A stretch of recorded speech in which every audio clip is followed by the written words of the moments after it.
Assalamualaikum warahmatullahi wabarakatuh. Selamat datang di BBC Budiono Pintar Channel. Jangan lupa tekan tombol like, beri komentar yang santun, dan subscribe agar selalu mendapat notifikasi tayangan baru dari kami. Terima kasih. Assalamualaikum warahmatullahi wabarakatuh. Bismillahirrahmanirrahim. Saudara-saudara mahasiswa, kajian kita pada kesempatan ini adalah konstitusi. Umumnya atau seringkali kita dengar orang menerjemahkan kata konstitusi dengan undang-undang dasar. Padahal pengertian konstitusi jauh lebih luas daripada sekedar pengertian undang-undang dasar. Jadi kita membayangkan konstitusi di Indonesia ya undang-undang dasar kita. Padahal lebih dari itu. Nanti selebihnya akan kita pelajari pada sesi ini. Pada kajian kali ini, tujuan kita yang pertama, nanti saudara diharapkan setelah kuliah ini bisa menjelaskan pengertian konstitusi. Yang kedua, bisa menjelaskan mengapa suatu negara membutuhkan konstitusi, lalu dapat mendeskripsikan fungsi, nilai, macam-macam dari konstitusi. Berikutnya membedakan pengertian antara undang-undang dasar dengan konstitusi, dan yang terakhir nanti saudara bisa melihat lebih luas tentang konstitusi yang pernah berlaku di Indonesia, baik sebelum amandemen maupun setelah amandemen. Dari tema konstitusi nanti yang kita pelajari, yang pertama pengertian konstitusi, yang kedua kedudukan konstitusi, yang ketiga, tujuan dan fungsi konstitusi. Yang keempat, Undang-Undang Dasar tahun 1945. Dan yang terakhir, Undang-Undang Dasar 45 yang telah diamandemen oleh. Pertama, kita pelajari pengertian istilah konstitusi. Istilah konstitusi ini dari kata konstituter, dari Prancis, yang artinya membentuk. Sedangkan di dalam bahasa Latin ini merupakan gabungan antara dua kata, yaitu kata cum yang artinya bersama-sama dengan, dan kata statuter yang berarti berdiri atau membuat sesuatu berdiri atau menetapkan. Jadi kalau kita gabungkan kata konstitusi ini berarti menetapkan sesuatu secara bersama-sama. Apabila kita melihat KBBI, Kamus Besar Bahasa Indonesia, kita akan menemukan penjelasan bahwa konstitusi ini adalah segala peraturan atau segala ketentuan mengenai ketatanegaraan. Atau juga di sana dituliskan konstitusi ini adalah undang-undang dasar suatu negara. Nampaknya ini terjemahan dari kata constitution dari bahasa Inggris yang biasa diterjemahkan dalam bahasa Indonesia sebagai konstitusi, sedangkan undang-undang dasar yang merupakan terjemahan dari kata grondwet dari bahasa Belanda ya. Kata grond artinya tanah, artinya dasar, wet artinya undang-undang. Jadi grondwet berarti undang-undang dasar. Ini kalau secara bahasa begitu. Pengertian yang kita kutip dari pendiri bangsa kita, founding fathers kita, konstitusi ini diterjemahkan atau diartikan sebagai hukum dasar. Ya, hukum dasar, bukan undang-undang dasar ya, tapi hukum dasar. Sedangkan undang-undang dasar adalah hukum dasar yang tertulis. Sedangkan konstitusi ini hukum dasar mencakup yang tertulis dan yang tidak tertulis. Artinya konstitusi ini lebih luas dari sekedar pengertian undang-undang dasar. Ini saya kutipkan beberapa definisi yang disampaikan para ahli. Pertama, saya kutipkan definisi dari Hermann Heller. Dia menjelaskan pengertian konstitusi secara politik sosiologis, jadi tentunya politik dan sosiologis, ini merupakan atau mencerminkan kehidupan politik di dalam masyarakat sebagai suatu kenyataan. Ya, jadi political will yang ada, yang hidup di dalam masyarakat, inilah konstitusi. Dari sisi yuridis, konstitusi ini merupakan kesatuan kaidah, kesatuan aturan yang hidup dalam masyarakat yang selanjutnya dijadikan suatu kesatuan kaidah hukum, jadikan pedoman. Sedangkan pengertian yang lebih luas, konstitusi ini adalah naskah sebagai undang-undang yang tertinggi yang berlaku di dalam negara tersebut. Berikutnya ini juga disampaikan oleh KC Wir, keseluruhan konstitusi ini adalah keseluruhan sistem ketatanegaraan dari negara tertentu yang berupa kumpulan peraturan yang membentuk, mengatur, atau memerintah dalam pemerintahan suatu negara. Itu beberapa pokok yang disampaikan oleh ahli. Berikutnya, definisi yang diberikan Strong mengartikan bahwa konstitusi sebagai suatu kumpulan asas-asas yang menyelenggarakan kekuasaan pemerintah dalam arti luas, berisi hak-hak dari pemerintah, dan hubungan antara pemerintah dan yang diperintah, tentu jalannya menyangkut hak asasi manusia. Dengan demikian, konstitusi ini merupakan kerangka negara yang diorganisir dengan dan melalui hukum yang menetapkan 3 hal. Ini menurut Strong ya. Yang pertama, pengaturan mengenai pendirian lembaga-lembaga yang permanen. Yang kedua, fungsi-fungsi dari alat perlengkapan negara. Yang ketiga, hak-hak tertentu yang telah ditetapkan. Itu yang sebagai Strong ada 3 intinya seperti itu. Sedangkan Profesor Prayodi Atmosudirjo ini merumuskan konstitusi mencakup 3 hal. Yang pertama, konstitusi adalah hasil atau produk sejarah dan proses perjuangan bangsa yang bersangkutan. Yang kedua, konstitusi adalah rumusan dari filsafat, rumusan cita-cita, rumusan kehendak perjuangan bangsa yang bersangkutan. Dan yang terakhir, menurut dia, konstitusi adalah cermin dari jiwa, jalan pikiran, mentalitas, dan kebudayaan bangsa yang bersangkutan. Sedangkan Ibu Profesor Meriam Budiarjo memberikan definisi bahwa konstitusi adalah sebagai suatu piagam yang menyatakan cita-cita bangsa dan merupakan dasar organisasi kenegaraan suatu bangsa. Sedangkan Undang-Undang Dasar menurut beliau adalah bagian tertulis dari sebuah konstitusi. Jadi konstitusi lebih luas daripada Undang-Undang Dasar, mencakup yang tertulis maupun yang tidak tertulis. Itu yang disampaikan oleh Ibu Profesor Meriam Budiarjo. Dari beberapa pendapat para ahli di atas, kita bisa mengambil kesimpulan bahwa pengertian konstitusi itu adalah suatu kumpulan kaidah yang memberikan pembatasan-pembatasan kekuasaan kepada para penguasa. Yang kedua, sebuah dokumen tentang pembagian tugas dan sekaligus petugasnya dari sebuah sistem politik. Lalu kesimpulannya 3, konstitusi ini memberikan suatu gambaran dari lembaga-lembaga negara beserta tugas dan kewenangannya.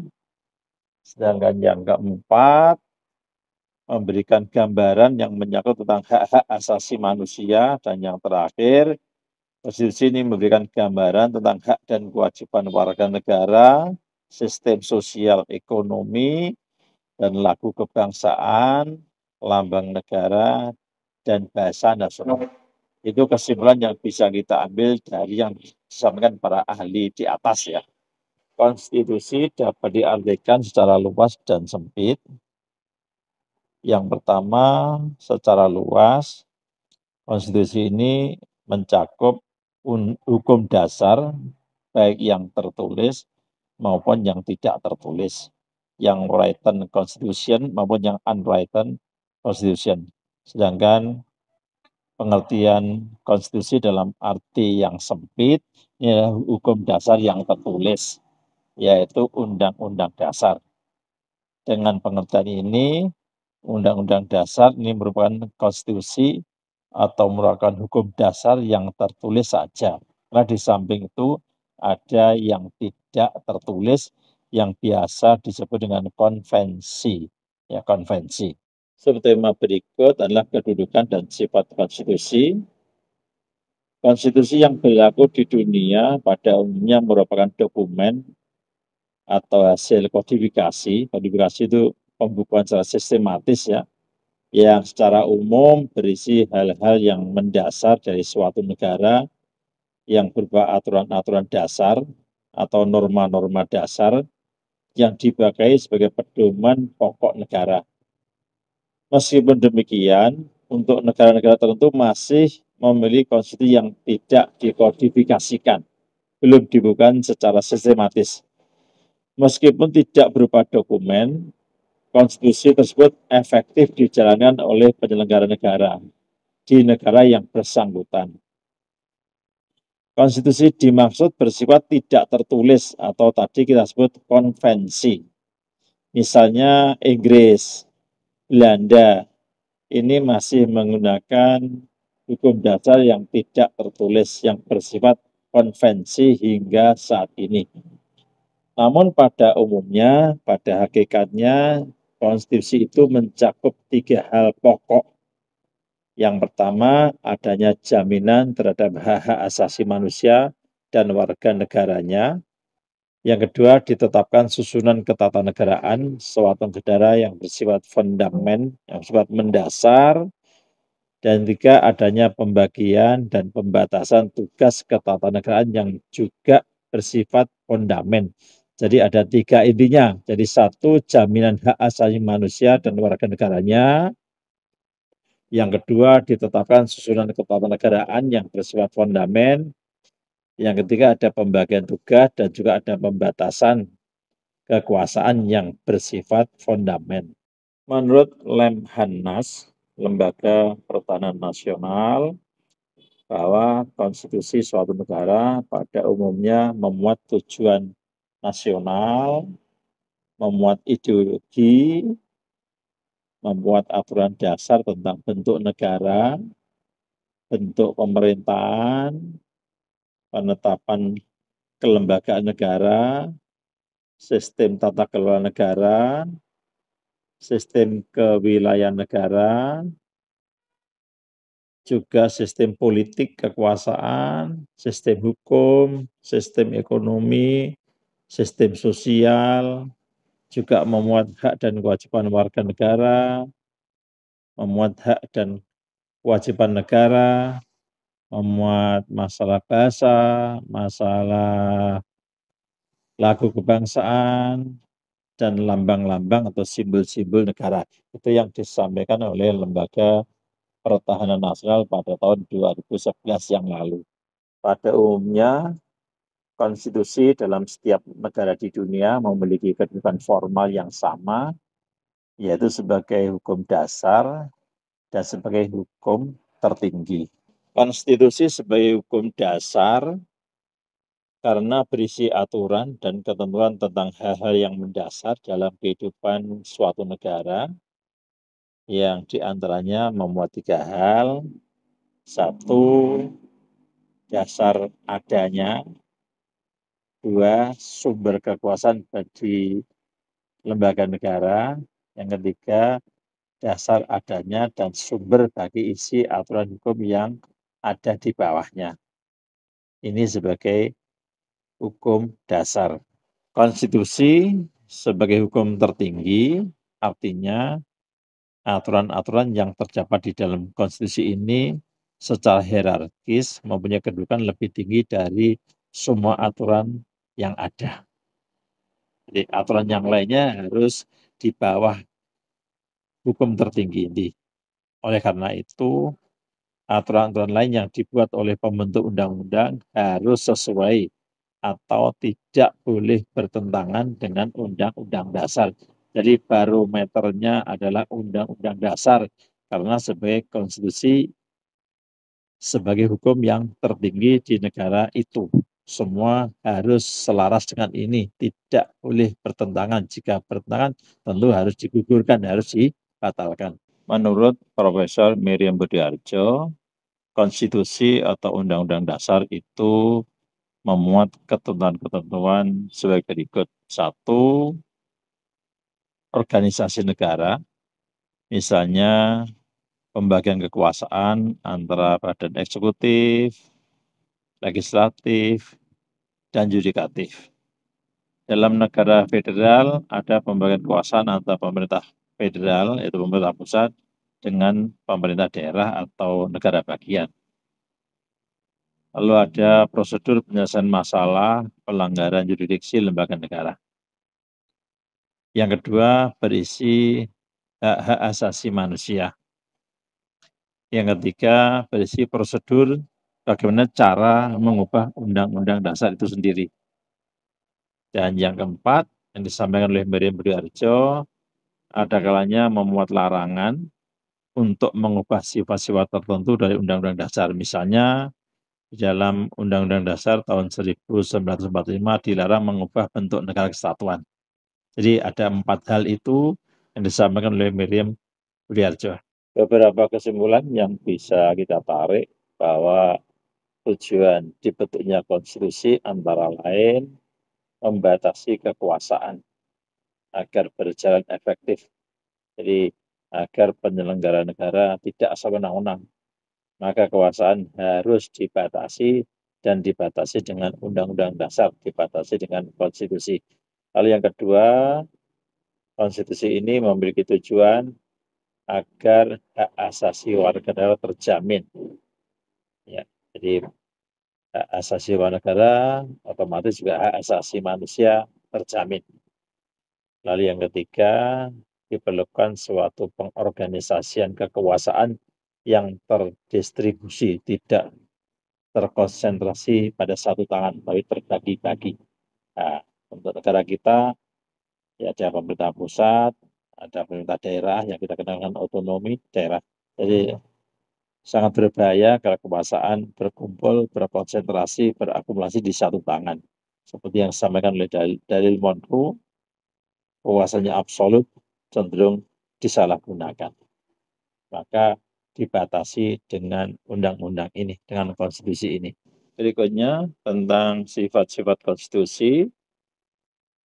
Konstitusi di suatu negara itu mempunyai sifat yang membatasi kekuasaan pemerintah dan menjamin hak-hak dasar warga negara seperti yang disampaikan di atas. Ya. Sifat konstitusi biasanya dikaitkan dengan pembahasan tentang sifat-sifatnya yang lentur, atau orang menyebut fleksibel, atau yang rigid atau kaku. Ada juga yang mengaitkan dengan tertulis atau tidak tertulis. Ada juga yang menyebutkan sifatnya bersifat formal atau bersifat material. Konstitusi dikatakan lentur atau kaku dengan indikator satu, apakah terhadap naskah konstitusi itu dimungkinkan dilakukan perubahan, dan apakah cara mengubahnya cukup mudah atau sulit. Kalau sulit berarti kaku, kalau mudah berarti fleksibel. Lalu yang kedua, apakah naskah konstitusi itu mudah atau tidak mudah mengikuti perkembangan zaman. Kalau mudah mengikuti perkembangan berarti ya fleksibel, kalau tidak berarti sifatnya rigid, kaku. Konstitusi yang lentur apabila perubahan undang-undang dasar atau perubahan konstitusi tersebut tidak memerlukan cara yang istimewa. Cukup dilakukan oleh lembaga pembuat undang-undang biasa. Dalam konteks negara Indonesia, mekanisme atau amandemen undang-undang dasar dapat kita lihat pada pasal 37 batang tubuh Undang-Undang Dasar tahun 1945.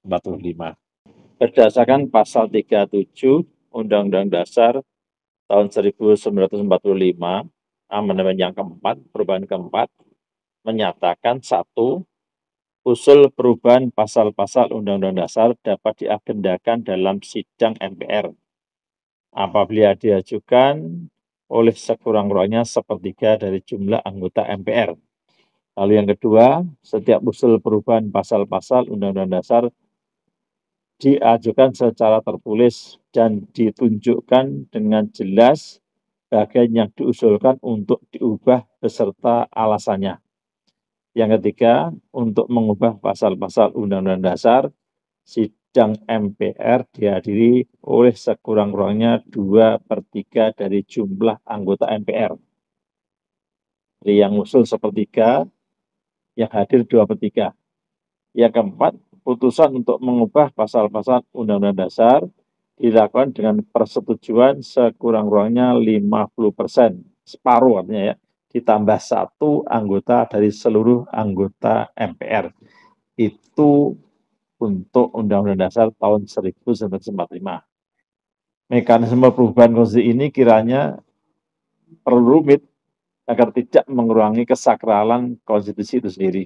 Jika cara mengubah konstitusi sangat mudah, lalu apa bedanya undang-undang dasar atau konstitusi dengan undang-undang biasa? Ini yang kadang juga perlu sebuah pemikiran, perenungan ya. Itu kriteria undang-undang dasar dikatakan fleksibel atau rigid.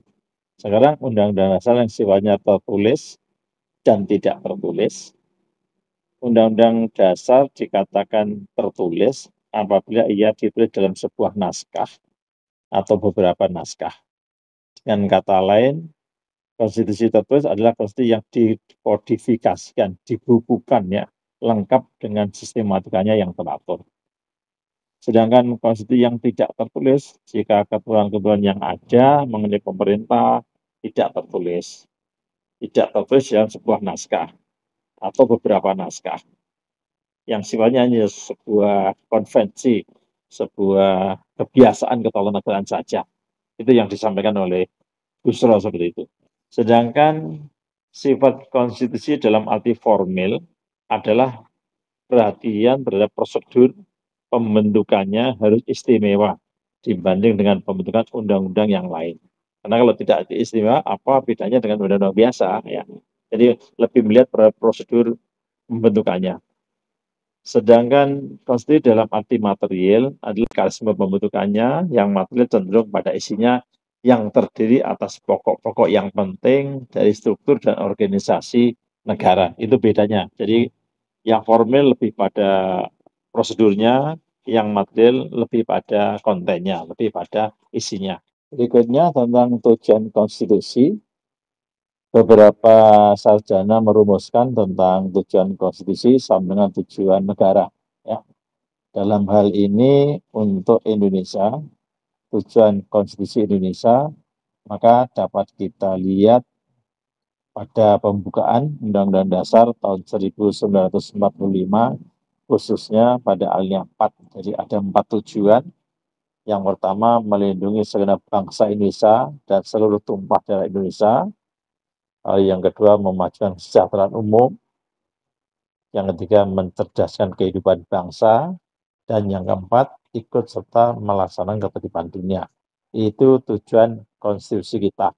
Selain itu, konstitusi memiliki tujuan sebagai berikut. Satu, memberikan pembatasan sekaligus kontrol terhadap kekuasaan politik. Lalu yang kedua, melepaskan kontrol kekuasaan dari penguasa itu sendiri, jadi biar dikontrol oleh pihak lain.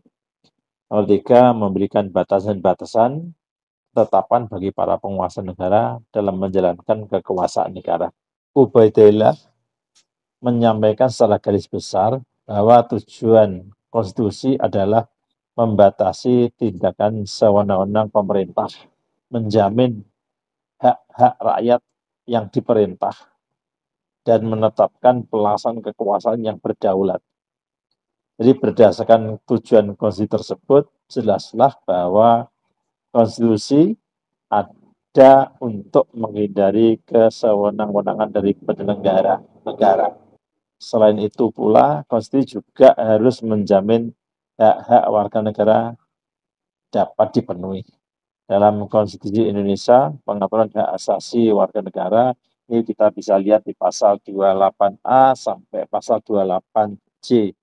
Konstitusi memiliki beberapa fungsi, di antaranya sebagai berikut.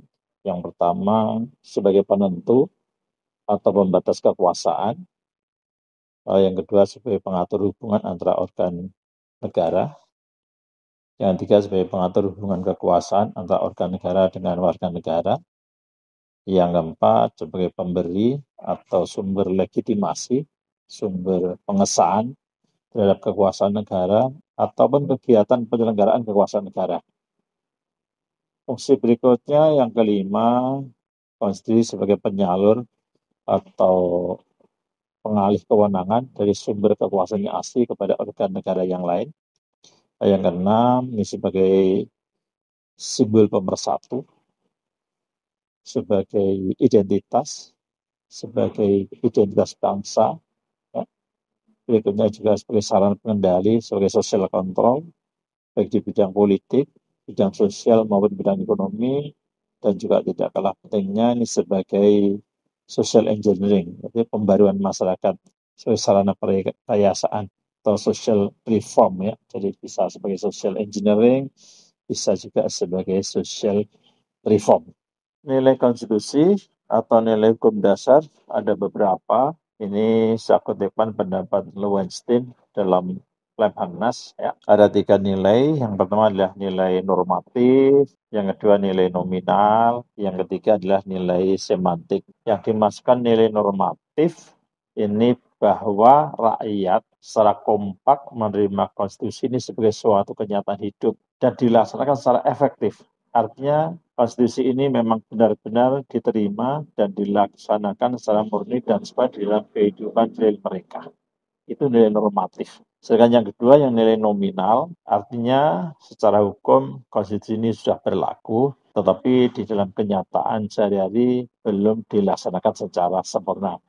Masih ada pasal-pasal tertentu yang belum berlaku atau sudah tidak berlaku. Jadi secara nominal ada, namun tidak berlaku atau belum sempurna.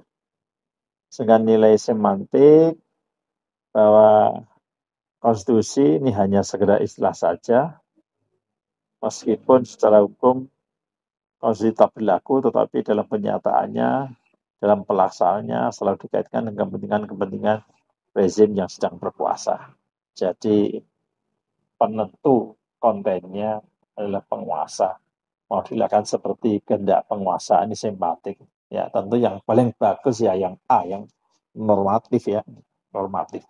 Jadi berdasarkan nilai konstitusi yang kita jabarkan di atas, kiranya nilai-nilai tersebut secara alamiah selalu ada dalam perjalanan negara yang menganut paham konstitusionalisme. Meskipun dengan kadar yang berbeda-beda dan situasi yang berbeda-beda ya. Jadi memang ada yang sudah berlaku murni dan sekuen, ada yang berlaku sebagian masih belum sempurna, ada yang tertulis namun pelaksananya tergantung rezim yang berkuasa saat itu. Yang jelas konstitusi ini memiliki peran yang sangat strategis. Yang pertama adalah menjaga kredibilitas dan efektivitas berbagai lembaga politik. Yang kedua menjamin kehidupan demokrasi dan public engagement. Yang ketiga, menumbuhkan kepercayaan masyarakat dalam rangka akuntabilitas badan-badan publiknya. Nah, untuk terjaminnya peran strategis di atas, kiranya perlu suatu penataan sistem ketatanegaraan yang efektif, yang efisien, serta adanya pembagian atau pemisahan kekuasaan sehingga adanya saling kontrol, check and balance antar lembaga negara. Selain itu, diperlukan pula setiap warga negara yang baik, yaitu untuk memiliki rasa kebangsaan dan cinta tanah air, sesuai dengan tujuan pendidikan PKN ini, pendidikan kewarganegaraan ini, yang diatur dalam Undang-Undang Nomor 20 Tahun 2003, yaitu tentang Sistem Pendidikan Nasional, yang juga dikuatkan dalam Undang-Undang Nomor 12 Tahun 2002 tentang pendidikan tinggi. Sekarang kita lebih khusus pada Konstitusi Indonesia. Jadi Undang-Undang Dasar tahun 1945 ini sebagai hukum dasar sebagai konstitusi negara Republik Indonesia. Ada dinamikanya, mengalami dinamika pelaksanaan seperti ini ya. Jadi ada pasang surutnya kita begitu ya. Jadi pertama nanti kita lihat Undang-Undang Dasar 45 periode 18 Agustus 45 sampai 27 Desember 1945. Lalu yang periode kedua nanti kita lihat Undang-Undang Dasar RIS periode 27 Desember 49 sampai 17 Agustus 50. Periode ketiga kita lihat Undang-Undang Dasar sementara tahun 1950 periode 17 Agustus 50 sampai 5 Juli 1959 sampai keluarnya dekret maksudnya gitu ya. Terus berikutnya kita lihat periode berikutnya yaitu Undang-Undang Dasar 45 periode 5 Juli 59 sampai tahun 1966. Berikutnya kita lihat periode pelaksanaan atau dinamika Undang-Undang Dasar 45 pada tahun 66 sampai 21 Mei 98 yang kita kenal dengan ini masa Orde Baru ya. Terus berikutnya nanti kita lihat hukum dasar kita pada masa transisi yaitu masa 1998 sampai 19 Oktober 1999 ya. Terus berikutnya kita lihat yang sekarang Undang-Undang Dasar yang telah diamandemen berkali-kali, yang telah diamandemen sampai 4 kali ya. Mari kita lihat berlakunya Undang-Undang Dasar 1945 periode yang pertama, yaitu 18 Agustus 1945 sampai dengan 27 Desember 1949. Tentu di dalam hal ini saya hanya memberikan catatan-catatan kecil saja, selengkapnya silakan saudara membaca sejarah ya. Dalam kurun waktu ini, Undang-Undang Dasar 1945 belum dapat dilakukan atau dilaksanakan secara sepenuhnya, mengingat ini masih masa-masa perjuangan mempertahankan kemerdekaan ya. Beberapa catatan yang bisa kita sampaikan, yang pertama, negara kita bentuknya adalah kesatuan, menggunakan sistem desentralisasi, bentuk pemerintahnya adalah republik. Di sini sudah mengenal pembagian kekuasaan, spread of power atau distribution of power, sudah kita kenal ada legislatif, ada eksekutif, dan juga ada yudikatif atau federatif begitu. Kita menggunakan presidensil, di mana pemerintahan dikepalai oleh seorang presiden, dan presiden memiliki beberapa hak istimewa, yaitu memiliki beberapa hak prerogatif. Ini catatan dari periode yang pertama. Berikutnya, kurun waktu yang kedua, periode kedua, yaitu kita kenal dengan Undang-Undang RIS, Republik Indonesia Serikat, periode 27 Desember 1949 sampai dengan 17 Agustus 1950, jadi pendek sekali ya, pendek sekali. Ada beberapa catatan. Yang pertama, KNIP, Komite Nasional Indonesia Pusat, diserai kekuasaan legislatif karena DPR dan MPR belum terbentuk. Yang kedua, menganut kabinet semi parlementer. Berikutnya, sistem pemerintahan Indonesia adalah parlementer, di mana kepala pemerintahan adalah seorang Perdana Menteri, bentuk negara serikat, dari negara yang terdiri dari negara-negara bagian, benar-benar sekali negara serikat. Nah, pada saat itu Indonesia terdiri dari 7 negara bagian. Adapun 7 negara bagian tersebut adalah negara Republik Indonesia, negara Indonesia Timur, negara Pasundan, negara Jawa Timur, negara Madura, negara Sumatera Timur, dan terakhir negara Sumatera Selatan. Adapun yang termasuk satuan kenegaraan adalah Jawa Tengah, Bangka, Belitung, Riau, Kalimantan Barat, Dayak Besar, daerah Banjar, Kalimantan Tengah, dan Kalimantan Timur. Itulah negara serikat saat itu. Jadi negara yang bagiannya juga negara-negara ya, seperti Amerika Serikat saat ini gitu ya. Berikutnya adalah periode ketiga yang kita kenal dengan Undang-Undang Dasar Sementara tahun 1950 dengan periode 17 Agustus 1950 sampai dengan 5 Juli 1959 atau sampai keluarnya dekret.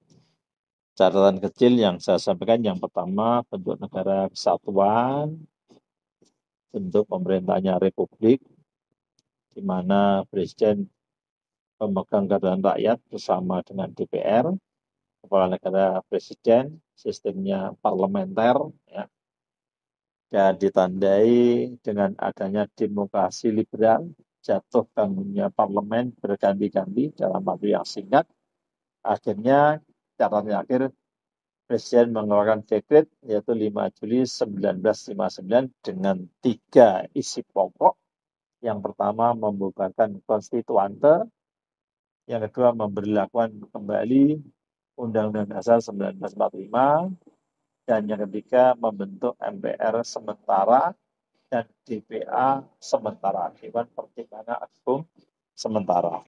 Berikutnya, yaitu periode berlakunya Undang-Undang Dasar 45 kembali sejak 5 Juli 1959 sampai dengan tahun 1966. yang biasa kita kenal dengan Orde Lama, masa Orde Lama, ada beberapa catatan, di antaranya satu, penyimpangan dilakukan oleh Presiden dengan membubarkan DPR hasil pemilu 1955 dan membentuk DPR GR, DPR gotong royong. Hal ini dilakukan karena DPR menolak RAPBN yang diajukan oleh pemerintah. Seharusnya kalau ditolak ya menggunakan APBN tahun lalu ya. Namun tidak seperti itu waktu itu. Lalu yang berikutnya, Presiden juga mengangkat pimpinan lembaga tinggi dan tertinggi negara sebagai menteri. Berikutnya MPRS sementara, maksudnya MPR sementara sebagai jasanya tadi, akhirnya dia mengangkat Presiden Soekarno sebagai presiden seumur hidup dan wewenang presiden melampaui wewenang yang diatur dalam Undang-Undang Dasar 1945. Itulah beberapa catatan di masa Orde Lama, masa Dekres sampai 1966. Berikutnya, dinamika konstitusi kita pada periode 1966 sampai 21 Mei 1998 yang kita kenal dengan masa Orde Baru, di mana di situ Pak Presiden Soeharto yang berkuasa. Ada beberapa catatan yang kita sampaikan. Di periode ini sebenarnya sudah bertekad melaksanakan Pancasila dan Undang-Undang Dasar 1945 secara konsekuen, namun masih terjadi beberapa penyimpangan, seringkali konstitusi ini hanya dijadikan sebagai tameng penguasa saja, yang kita sebut tadi adalah nilai semantik saja, sebenarnya tertulis namun pelaksanaannya ya tergantung penguasa. Terus jadi KKN, dari kolusi, korupsi, nepotisme, atau korupsi, kolusi, nepotisme. Dan sebenarnya sampai sekarang pun juga masih terjadi, bahkan nampaknya lebih parah kalau sekarang ya.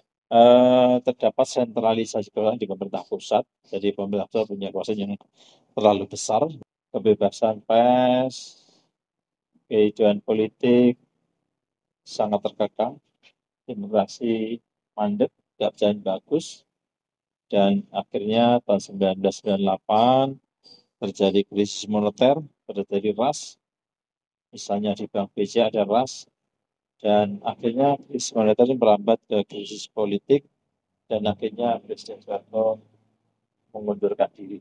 Dinamika berikutnya yaitu pada masa 21 Mei 1998 sampai dengan 19 Oktober 1999 yang kita kenal dengan masa transisi, di mana Presiden Soeharto mengundurkan diri dan digantikan langsung oleh Pak Habibie, ya, tanpa pemilu ya, tanpa pemilu.